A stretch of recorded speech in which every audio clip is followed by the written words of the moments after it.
અમદાવાદમાં લોકોને ચાલવા માટે કોર્પોરેશન દ્વારા ફૂટપાથ બનાવાયા છે, પરંતુ ફૂટપાથ પર મોટેભાગે ગેરકાયદેસર રીતે દબાણ કરવામાં આવ્યા છે. તો કેટલીક જગ્યાએ ફૂટપાથ વાહન ચાલકો માટે જાણે પાર્કિંગ સ્ટેન્ડ બની ગયા હોય.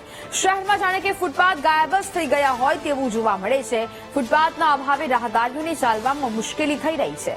લોકો જીવના જોખમે રસ્તા પર ચાલવા મજબૂર થયા છે. રસ્તા પર ચાલતા સમયે રાહદારીઓને અકસ્માતનો ભય રહે છે, પરંતુ કોર્પોરેશનને જાણે લોકોના જીવની કોઈ ચિંતા ન હોય તેવું જણાય રહ્યું છે. સેટેલાઇટ, બોડકદેવ, જોધપુર, 4 રસ્તા જેવા પોશ વિસ્તારોમાં પણ ફૂટપાથ પર વાહનોના ખડકલા જોવા મળ્યા અને જેને કારણે રાહદારીઓ પરેશાન છે. જો કે હવે કોર્પોરેશનને સ્થાનિકોની તકલીફ ક્યારે દેખાશે તે સૌથી વધારે મહત્વપૂर्ण પ્રશ્ન છે.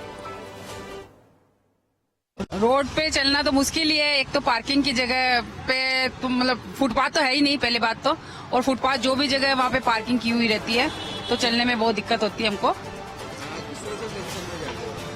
टेंशन में तो कोई भी गाड़ी टक्कर लगा दे तो वही सबसे ज्यादा टेंशन रहता है. फुटपाथ बनानी चाहिए और जो जगह पार्किंग की है उसको खाली करानी चाहिए. हाँ तो नहीं करवा रहे हैं तो अब क्या करने का, उसके लिए कॉर्पोरेशन को ध्यान रखना चाहिए ना.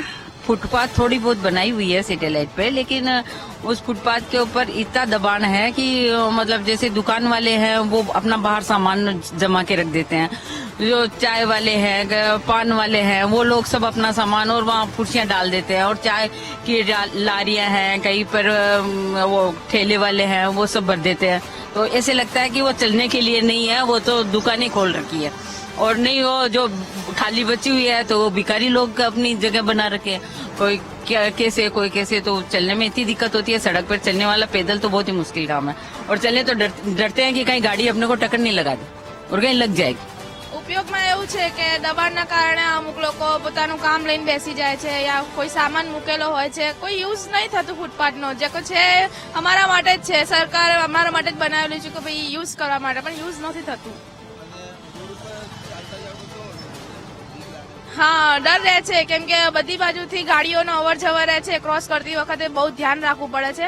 ચારે કોરાથી એકદમ વાહનો ચાલુ જ હોય છે, કોઈ ટ્રાફિકની બી સુવિધા નથી અહીંયા કે ભાઈ રોકી શકે ગાડીઓને. ચારે કોરાથી ગાડીઓ એની ટાઈમ ચાલુ જ હોય છે, તો ક્રોસિંગ વખતે બહુ પ્રોબ્લેમ પડે છે. હા, એક્સિડન્ટનો ઘણો બીક રહે છે. રોડ વચ્ચે ચાલીએ તો પાછળથી કોઈ વાહન અટકાડી જાય એની બીક લાગે. એટલે અમે લગભગ તો મંદિર સુધી ચાલવા આવીએ તો મંદિર સુધી ચાલવા અમે ગાડીઓ પાર્કિંગ હોય, શાકભાજીની લારીઓ ઉભી હોય, અને જો જમણી સાઈડ ચાલવા જઈએ તો પાછળથી વાહન આવીને એક્સિડન્ટ થવાનો ભય લાગે અમને. ફૂટપાથ જેવું દેખાતું જ નથી ક્યાંય.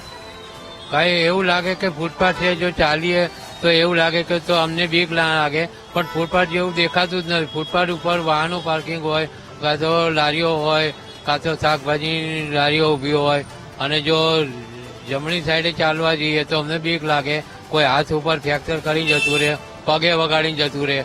તો અમે લગભગ તો બહાર નીકળતા જ નથી, ઘરની આજુબાજુ જ બહાર નીકળીએ છીએ.